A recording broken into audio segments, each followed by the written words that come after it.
Alam barzah atau alam kubur layaknya terminal pemberhentian perjalanan hidup manusia. Bani Adam yang sudah meninggal akan berpindah dari alam dunia ke alam penantian hingga menunggu hari kiamat tiba. Ternyata pada dimensi ini manusia sudah akan mendapatkan perlakuan sesuai dengan tindakan yang dilakukan semasa hidup. Jika dia beriman dan taat, maka akan mendapat kenikmatan. Namun hal sebaliknya akan terjadi bagi mereka yang tidak taat dan melanggar apa yang diperintahkan. Salah satu balasan yang menakutkan adalah siksaan dari ular tinin. Rasulullah Shallallahu Alaihi Wasallam menceritakan jika ular ini berjumlah 99. Setiap satu ekornya memiliki 7 kepala. Bagaimana pedihnya siksaannya dan seperti apa wujud ular ini? Ular tinin merupakan ular yang dipersiapkan oleh Allah Subhanahu Wa Taala untuk menyiksa manusia. Ular ini berjumlah 99 ekor dan satu ekornya memiliki 7 kepala. Tidak cukup sampai di situ. Setiap kepala yang ada di tubuh ular tersebut akan mencakar, menggigit, menyembur hingga tubuh si mayit menjadi bengkak pada orang kafir. Siksaan yang demikian ini akan berlangsung hingga hari kiamat kelak. Dari Abu Hurairah radhiyallahu anhu berkata, Rasulullah Shallallahu Alaihi Wasallam bersabda, orang mukmin di dalam kuburnya seperti rodoh atau taman, dilapangkan kuburnya sejauh 70 hasta, disinari kuburnya seperti cahaya bulan purnama. Tahukah kalian tentang apa ayat yang diturunkan ini? Para sahabat menjawab, Allah dan Rasulnya yang lebih tahu. Lalu Nabi berkata, tentang azab kubur orang kafir di kuburnya. Demi jiwaku yang berada di tangannya, sesungguhnya orang kafir akan disengat 99 tinin. Apakah kalian tahu tentang tinin? Ternyata para sahabat juga tidak tahu.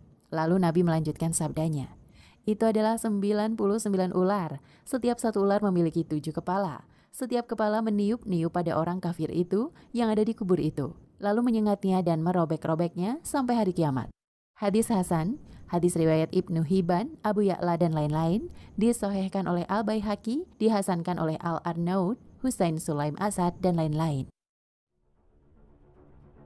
Selain akan menyiksa orang kafir saat di alam barzah kelak, ternyata ular tinin juga akan menyiksa manusia yang gemar berbuat maksiat selama mereka hidup di dunia. Tidak hanya itu, ular tersebut juga akan menyiksa ibu yang tidak mau menyusui anak-anaknya. Dalam hal ini, Rasulullah Shallallahu Alaihi Wasallam bersabda, pernah aku melihat para wanita yang payudara mereka dicabik-cabik ular-ular yang ganas. Maka aku bertanya, kenapa mereka? Malaikat menjawab, mereka adalah para wanita yang tidak mau menyusui anak-anaknya tanpa ada alasan syar'i. Hadis riwayat Al-Hakim, Asy-Syaikh Muqbil rahimahullah dalam Jami'us Shahih berkata, ini hadis sahih. Adapun gambaran mengenai siksaan yang Allah berikan kepada orang kafir lewat ular tinin ini begitu mengerikan. Mereka akan disiksa dengan penuh kepedihan saat berada di alam barzah kelak.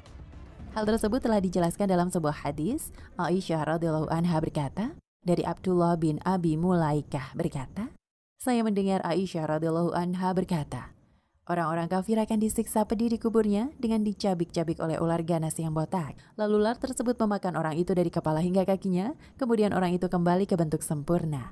Setelah itu dimakan lagi orang itu dari arah kaki sampai kepalanya. Lalu orang itu kembali ke bentuk sempurna.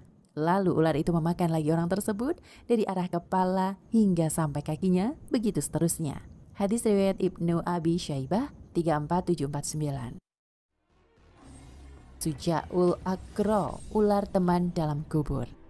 Mengapa demikian? Karena sesungguhnya manusia adalah makhluk yang lemah. Ilmu yang dimilikinya terhadap sesuatu masihlah lemah atau sedikit. Itulah sebabnya bahwa apapun yang ditemukan oleh manusia hari ini dan seterusnya tidaklah membuat apa yang ditemukan itu lengkap atau terperinci. Akan tetapi tetaplah terdapat di dalamnya sisi kelemahan dan kekurangan, karena itu adalah sifat dari manusia. Tahukah Anda bahwa di antara beberapa makhluk yang diciptakan oleh Allah Subhanahu wa Ta'ala di muka bumi ini, terdapat satu contoh makhluk yang dirahasiakan kepada manusia yang hidup tanpa diketahui keberadaannya? Salah satu contoh makhluk yang masih dirahasiakan oleh Allah Subhanahu wa Ta'ala selain ular tinin adalah Sujaul Akra. Ia adalah beberapa ekor ular yang sangat panjang dan matanya terbuat dari api neraka.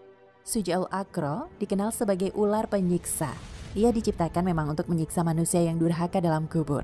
Namun ular ini tercipta hanya khusus mendatangi mereka yang meninggalkan ibadah sholat dalam hidupnya. Dalam beberapa keterangan riwayat menyebutkan bahwa ketika seorang nanti meninggal lalu ia masuk ke dalam kubur atau berada di alam barzah, namun ia tidak pernah melakukan ibadah sholat selama hidupnya, maka ular ini akan berbicara. Aku adalah Sujaul Akro. Tuhan telah memerintahkan aku untuk memukul engkau, lantaran engkau telah mengakhirkan salat subuh sampai terbitnya matahari. Akulah jua yang akan memukuli engkau, karena engkau mengakhirkan zuhur sampai kepada asyar. Juga memukul engkau karena telah mengakhirkan salat asar sampai datang waktu salat maghrib. Memukul engkau juga karena engkau telah mengakhirkan salat maghrib sampai datang waktu isya. Serta memukul engkau karena engkau telah mengakhirkan salat isya sampai terbit fajar.